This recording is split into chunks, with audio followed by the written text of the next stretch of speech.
Hello everyone, I'm Estarita here. Today I'll be showing you how to create this fun audio react effect in Metaspark Studio. And in the process, we'll go over Metaspark Plane Tracker on World View, as well as Metaspark audio features, the audio analyzer, and the energy meter patch. And we'll see more of the patch editor. A quick word of warning, because Metaspark and all other social AR platforms are on perpetual beta. During the time of this recording, I wasn't able to record a live video preview from Instagram due to a bug, but should be fixed by the time you see this video and you try it on your Instagram account. So let's get started. To start this effect, I'm gonna use a blank sharing effect. However, you could start using something like the world object template or even the real scale world object. A lot of the things we're gonna use on this effect can be found on these templates in like a very organized way. So feel free to start with those. I'm gonna use a sharing effect to start from scratch and keep it very clean. Um, so when I first open my effect, again, I'm welcomed by this screen that we've all seen before. I want to start by adding my assets first and foremost. And so I come here, I say import from computer. And before jumping in Spark AR, I created these 3D objects, Cinema 4D, where I put my nulls where I wanted, my base. And I also created these textures to put on my objects. So I'm just going to import them. A thing to know about 3D objects on Metaspark, it accepts FBX very easily. But a thing you need to take in consideration is that they recommend to keep all the objects below 50,000 triangles, and the whole is in below 150,000 triangles. In this case, I'm using just very simple primitives, so it's actually not a real deal, a big problem for me. But just thinking about it as you move forward. The other thing I want to add is my audio. And it gets a bit more tricky. Metaspark only accepts M4A audio, and it needs to be monochannel, and the maximum length is 15 seconds. And those are very specific requirements. So the way that I like to deal with it is that I edit my audio as I want it on Premiere or Audition, wherever I want. And then I export my MP4 and I come to this website called Cloud Convert. It's a free website, very easy to use. And I can select to convert my audio from MP3 to M4A. And I can select settings. And on my settings, I make sure is mono. The audio file that comes from here can be easily imported on Metaspark. I already did it a while ago, so I'm just going to import it in here from now. And I have my audio working. And so as I import my audio, just like I can preview my images, I can preview my audio. So I can come in here and like, oh, I'm listening to it. Everything seems to be fine. Now, the next thing I want to do is to build my actual scene. So because this is a world scene, what I need to see is a plane tracker. So what I'm going to do right now is that I'm going to right click here on top of my scene editor. I'm going to come here to add object and I'm going to say plane tracker. So the moment I create my plane tracker, you notice that something happened here on my viewport. It's like my scene rotated because I went from selfie to world view. And here on my simulator, I get these like instructions that I can use my WSD keys, like if I was using Unreal, playing a game, to move. And what is even cooler is that I can use my mouse click, hold it, and rotate to see the scene around. If you don't have this option, you're trying to rotate and you're not able to do it, what you could do is if you come in here and there's three lines on the options, you can see what you could do is that you can change what your mouse do to simulate touch to simulate orbit. To do selfie image view, you usually want to use simulate touch. You're saying it like you're doing taps and stuff. But when you're doing world view, simulate orbit is what makes more sense when you want to look around. So I'm going to keep it on simulate orbit. And I have this preview, which is totally fine, except that a lot of my things use add blend modes, are very bright, and this white background makes it really hard to see. So if I come here on my video preview, I have the option to select multiple scenes that I could use to like work. Some are already on my computer, some need to be downloaded. So if this says downloading, you just wait. I want to use this scene because I think it's a cool scene. And here's where I want to start. So to start, I want to create a null to create everything on my scene. And why I want to create a null for multiple reasons. One is organization, but the other is when working with trackers, having a null allows you very easily to like move around spaces, and we're gonna see what I mean later on. I'm gonna rename this null scene. And the first thing I wanna do is to add my diamond.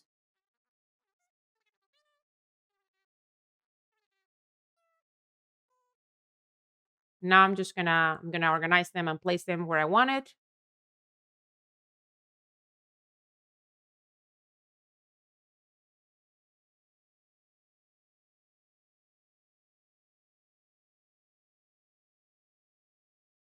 So there, here I got my diamonds. However, they're not looking much like anything because they don't have full material. Because this is a 3D object that I brought from a 3D editor program. It brought its own material already. And I could use this material actually. So I'm just gonna actually come here on texture, select my diamond texture, and this is not looking at all as what I expected. And the easy way to solve this is changing my blend mode. So I'm just gonna make this add. I'm gonna make this double-sided, so I have this like view of the back of my diamond. So that's the first part. The second thing that I wanted to add, if you remember that I had, is these rings on the ground. So to add those rings, I actually just gonna use a plane from Metaspark. And this plane, what I want to do is that I want to drop it under my scene. And if you notice, because it's 0, 0 out, it inherits the transform of the scene that is under the scene tracker, the plane tracker. And I just want to like rotate this to make it be on the ground. And in this case, I do have to create a material. There's no material for this by default. So I'm just gonna put a link.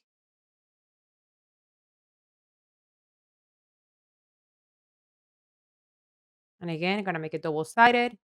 And same thing, I just wanna add my ring texture to it. So I'm just gonna add this to this ring. And here comes my first ring. And if I say Control C, Control B, I can add my second ring. A thing to notice is because these two objects are stacked on top of each other, uh, the best way to avoid any interference between them is just like, I'm just gonna turn off the depth test and the right to depth test. We remember last time we were talking about it and how you can end up having some clipping. So I'm just gonna turn it off because in this case, there's not much more going on these rings besides that. So I have them in here, and that's my scene for the most part. Now I want to add my audio. If I was working on a scene where audio is not interactive, I would just create an audio playback. Just like we were talking last time with your animation, you need a playback to play your audio. So I would just come here and say, hey, playback controller, audio playback controller, and then I would select this audio to work with my playback controller. I would make it loop and play. And then on here on the scene, I would add an object, which is a speaker. And a speaker allows me to play audio that I have of my scene. So if I come here on audio and I select audio playback controller,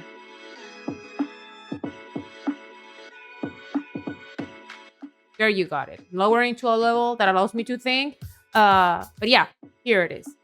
However, I want my audio to be interactive. So this might not cut it for me because as it is right now, yeah, I have no way to control anything with it.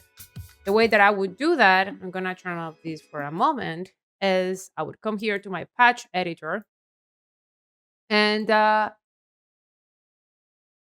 would add my audio. I would add my audio. And just like I need a playback controller on here, I need a playback controller on the patch editor. If I come here to my audio clip, left click, hold, and release my contextual menu. If I select to audio, I have the option of audio player. And so if you notice, the input is audio clip, the output of this is audio clip, they go to each other. And now what I need is a controller. I cannot drop this controller on the scene. I need to create a controller within my patch editor. And how do I do that? I go to audio, the same thing. I left click all to get my contextual menu. And I have two type of controller, multiple clip controller and single clip controller. This is a single clip controller. It's very simple. So I'm just going to select this. And now what I need to do is that I want to find a way of telling, hey, I want you to loop. Actually do that for me. Just loop. Uh, as we talked last time, you have the pulse that is very similar to a trigger on Touch Designer. So I'm just going to come here, add my pulse. And I can say, hey, just like pulse it. Just keep telling it that you want it to run a loop. Just like that, this audio here, even though you're not hearing it, it's playing constantly. The last thing I want to do before I go and move forward is that I want to add a value node. And this value is very similar to a null. It just allows me to monitor things. It just allows me to keep things clean. And the reason why I'm going to do that, you're going to see in a second why. Well, not in a second, in a few minutes why. But now that I have my value node, what I want to do is that I want to connect it with a speaker. If you notice, the output of this is audio. Once it goes through the value, the output is still value. It is audio. It doesn't show it, but it's still audio. And the input of my speaker is audio. So now I know that if I want to control my speaker, if I want to send this through the speaker, what I have to do is that I have to connect my input audio to my output audio. And if I turn this just like that, it's playing from the patch. If I, instead of having loop, I had it on play, it would play only once. And once it ends, it wouldn't play anymore. So I'm just going to put it back to loop. I'm going to restart my sequence and I'm going to just mute this for now. So this is how I set my audio. A cool thing I like to do to keep my things organized, I'm just gonna select this. I'm gonna right click and I'm gonna say comment around. It didn't comment around, it comment below it. But anyway, I can just move it in here. And I'm just gonna say, hey, audio setup to keep my things organized. And like this, I could just move everything together. So this is the first part. The next part is I have my audio setup, but how do I control my scene with that audio setup? What I'm going to do now is that I'm going to show you a bunch of notes or patches that we can use from the audio menu that allows us to have interaction in our scene. The first one that I want to show you, if I come here to audio, is my energy meter. My energy meter basically detects the loudness of the audio source. And there's the next gen energy meter. We cannot use it right now. It only works if you're not using Facebook. We're using Facebook. But this is more advanced. And if you are very familiar with sound, this might be the one you want to use. For now, we're just going to use the energy meter, the casual one. In this moment, we're going to keep everything as it is because we're not changing the audio window that we want to check. We don't want to check before a little bit on delay. We just want to check the audio as it has it. And as it is right now, we have it in here. And as you notice, the same thing, it has an input that says audio, which is the output of this. I'm just going to drop this in here. And it has an output that says energy, another output that says audio, meaning that I could connect this to another object that has input audio. And if I'm using a stereo, it allows me to select the energy of the left or the energy of the right. For now, I'm just going to use the regular energy. And what was doing in the previous example is that we're using this energy to control the scale of the ring. So if, for example, I just come in here and I say, hey, let's control this scale. And I drop this in here. You notice the first problem that I have is like I connected because this is a vector tree and this is a scalar value. And we were talking about this last time, isn't it? It won't let you connect something that doesn't go, that cannot go together. But this is a very easy fix. I basically just want to pack a vector. So I just say pack. And I just want to put this in every one of the outputs. And I connect it in here and here it is. And what happens right now, if you check, is it is like flickering, but it's like very, very small. A good thing to do, as I was saying earlier, is definitely adding your value to always keep track, like to be able to monitor your values. And if you notice, these values are very, very small. It's like from 0.000 something to zero point 0.1. And so a thing that I could do in here is I could use something like a from range. And so what a from range does, just like you have on the math node in Touch Designer that allows you to do to and from range, in this case, you have them separated. You have from range and you have to range. And what from range does is that allows me to map a value from a specific range that I tell it from 0 to 1. So in this case, it does seem to me when I look at these values that it's very small. So I'm just going to try something like 0.5.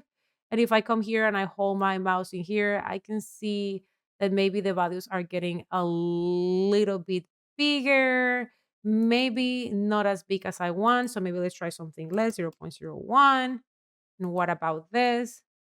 Now we're having values that are hitting 1. So this is better. So if again, if I go and connect this, I'm just gonna add another value in here to have it forever connected. I'm just gonna connect to this value instead of having to go back and forth connecting to this pack 3 times. So let me just do this very quickly. I connect this. So now I'm seeing change, but it's feeling very aggressive. Like I wish I had something like a filter, isn't it? And the way that I would be able to get that is using an exponential smoothing. So I can come in here at an exponential smoothing, which is a node that is smooth as a signal with a dampening factor. And the higher my dampening factor, the more it is smoothed, but also the more it like mutes the signal. So I'm just gonna connect it in here. And 200 looks fine, but maybe it's too small. Maybe let's try 100. And now it's like feeling more like I want it to feel. And so just like that, I have my first ring. What I want to do with my second ring is replicate the exact same process. I just want to add a delay. So I don't have to recreate all these nodes. I can just come in here, add to my pack, come to delay, add my delay, and make sure my delay instead of being a number is a vector 3. Just like that, I take my second plane, I put it in here, 3D scale, I connect it, and that's it. I want to make sure my delay, of course, has a duration because right now it has no duration. And like that, I have the two rings going next to each other. So this is the energy meter. The next node I want to show you is the audio analyzer. And the audio analyzer is super cool because it actually allows you to analyze frequency bands. So you can go like from different levels of different frequencies and you can really have a lot of control of how things are looking. You can see here if you select there's like an explanation of everything and you get a better idea of like okay maybe what I'm looking are sounds between 1500 and 2300 hertz. I can use that. This case I'm just going to add it because we've been listening to the audio and we know how the audio works. I think that probably the band number 1 is what's going to work best for us. I'm just going to start working with that. So I add my patch and here I have it. And the same thing, I have a value, so I can come here and get my value. And if you remember, in the description, it says that it reads value from 0 to 1. So if you notice, sometimes it goes above 1, but the values stay on that general range. If something peaks, okay, it goes above 1. But it is like a very manageable value. So I could do two things from here. I can take these values. And initially, what I was doing on my previous in the example that I show you is that I'm controlling the position of my diamond using this. So if I come in here and I take the diamond one position and I plug it in here, and again, same issue. This is not a vector 3, so I can just very easily just back. I'm just gonna actually put it on my Y. I don't want to have it on my X. I come in here, and you can see it's moving. And I don't like at all this, not even a little bit. So there's two ways that I could actually use this super cool value that goes from 0 to 1. One is use a two range, so I know this goes from 0 to 1, and I want to actually make this chill out. I don't want this to go from 0 to 1. I want to go from 0 to 0.5 because the space is not that much. I'm just gonna say a two range. I'm gonna say, hey, actually, let's just chill out to 0.5. And if I connect this to here, now the location works better, still looks absolutely bonkers. So what I'm going to do again, I'm going to add an exponential smoothing.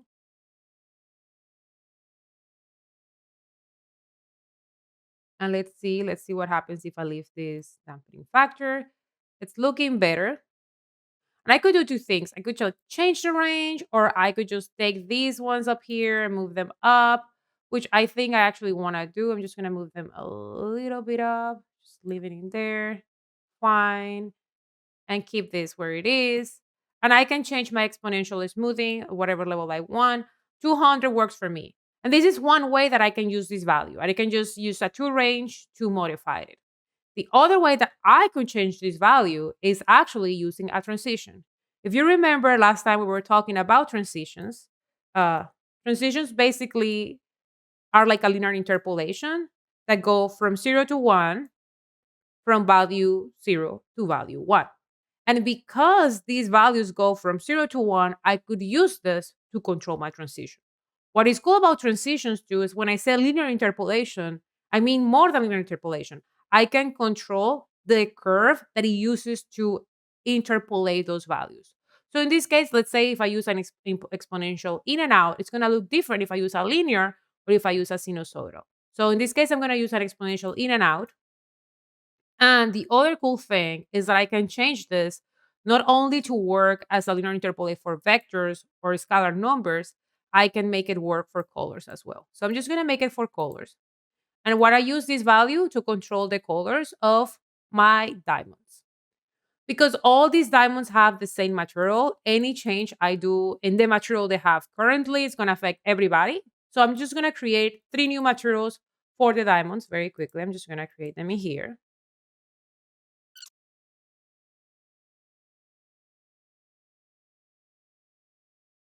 Okay, so what I just did is that I created 3 different materials. They all are flat. They all use blend mode add. They are all double sided. And after I did that, I add them to my platonic geometries. So what I can do now that I have these materials is that I can control the color or the texture of this material using this. So for example, if I right now, if I just take the diamond one, which is actually the diamond zero, I take texture, I drop it on here, and I connect this to here, you start noticing it is reacting already to the sound. Of course, as everything, I would want to add an exponential smoothing so it doesn't look like seizure inducing. And in this case, because I want to have the exponential, I'm actually not going to have so much dampening because I want to have more of that like kick on this one. So if you see this, I am controlling my color. Yet this is not what I want.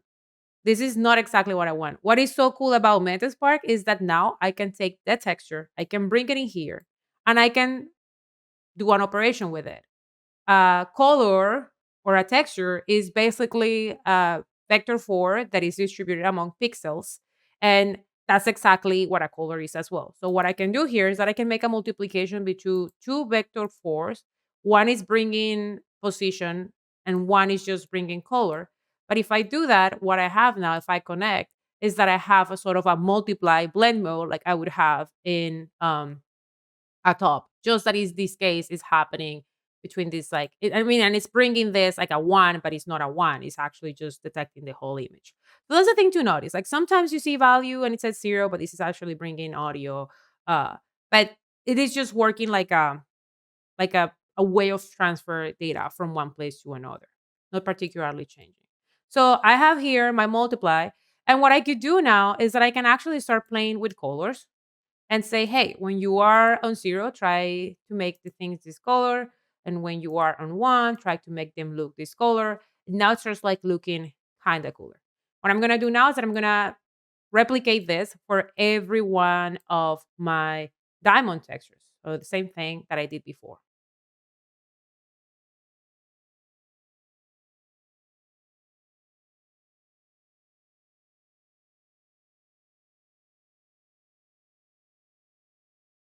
So now what I just did is that I took all my diamond textures, all my diamond materials, I connect them to the diamond texture that I created here on the patch editor. And so now they all change colors based on the band 6 frequencies. The other thing that I can do, it's like this feels still a little bit still. I would like to add some rotation to my scene. And that's actually pretty easy to do. So as we were talking before, all the transitions go from 0 to 1 is basically an interpolation when you have the transition node. I could create just a loop. And a loop does the exact same thing, goes from 0 to 1, is like an LFO, but like it goes always on the same direction. And what I could do now is that I can again connect my transition like my linear interpolation. And in this case, what I want to do is that I want to make rotation. So it would be something like 0 to 0 and 0 to 360. And the other one would be 360 to 0. I want to keep it linear because I want it to rotate always at the same speed. And what I can do now is that I can take every one of my diamonds, take their rotation. So diamond 0, which is the first one, I put it in here. And it's going super fast. I'm just gonna change the duration to do to 3, so it goes like more enjoyable. I'm gonna do the same thing. I'm gonna change the rotation to this. I'm gonna put it in here so it goes on the opposite direction. I think that I just noticed now that my uh diamonds started rotating is that I'm actually missing the back of my material, isn't it? Like what's going on?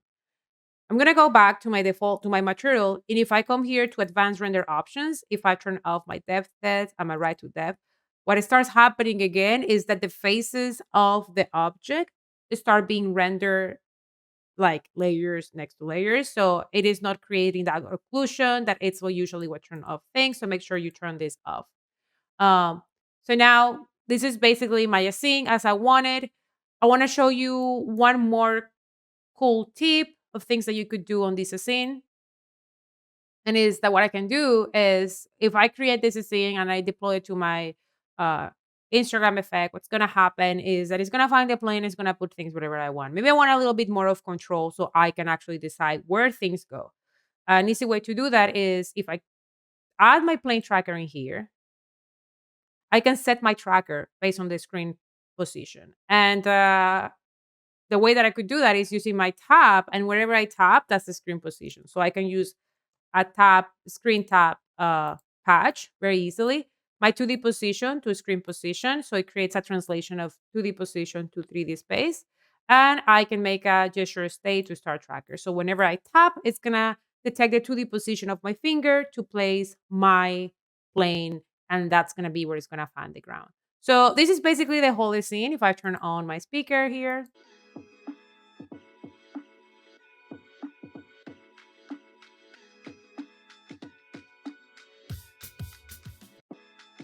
a couple of alternatives I want to share with you before we leave is, for example, using a soundbar that utilizes the whole range of the audio analyzer. So remember that we broke a cube at the beginning. Basically, what I did is that I dropped all my cubes here on the scene, one next to each other. Let me turn this on so you can see what I mean. Next to each other. And then I came here and I used the audio analyzer using the same audio input.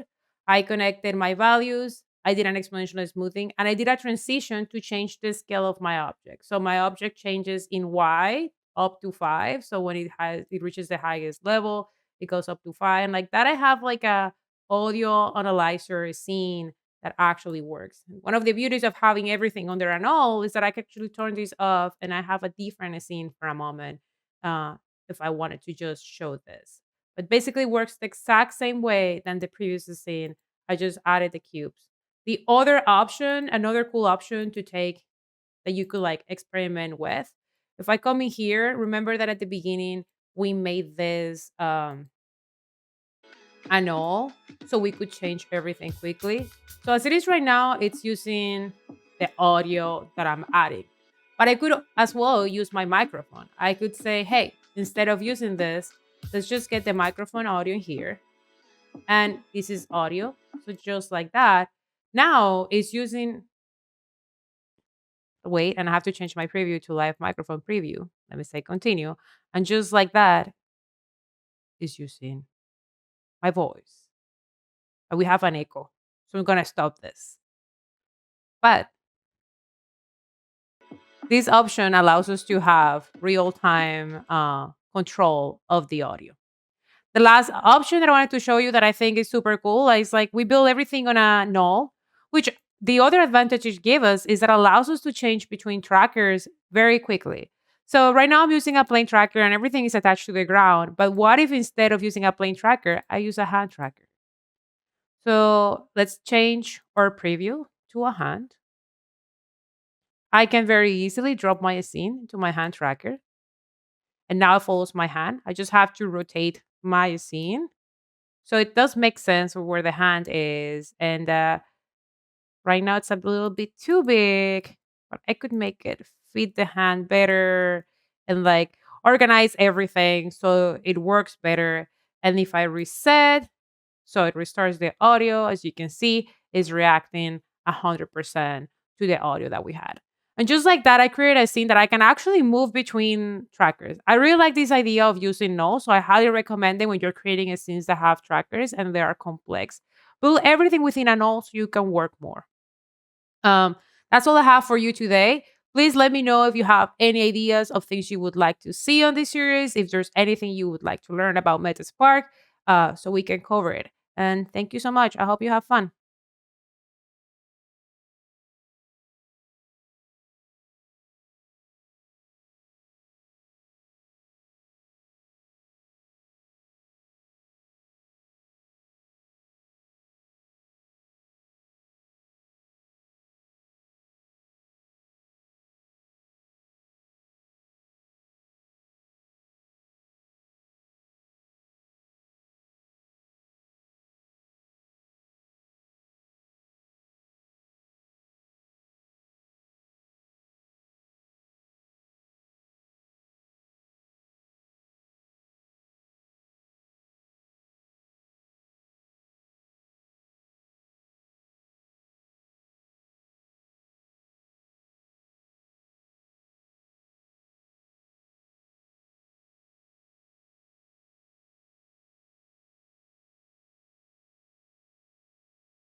Hey guys, thanks for watching. If you're serious about taking your touch designer and interactive skills to the next level, I highly recommend you check out the Interactive and Immersive HQ Pro. It's the only educational resource and community of its kind for touch designer and interactive professionals. You can learn more by checking out the link in the description.